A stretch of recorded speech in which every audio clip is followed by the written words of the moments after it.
How to recover LinkedIn account without email.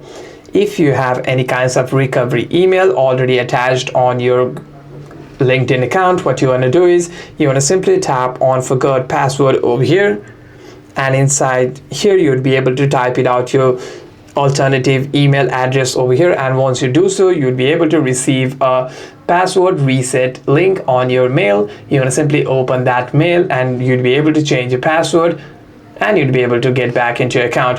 However, if you do not have any kinds of recovery email or any kinds of phone number, you wouldn't be able to recover your account without it. However, if you still want any kinds of help, you can simply contact the LinkedIn support team as well. You can simply go to your Chrome browser and here you can simply search for LinkedIn support team.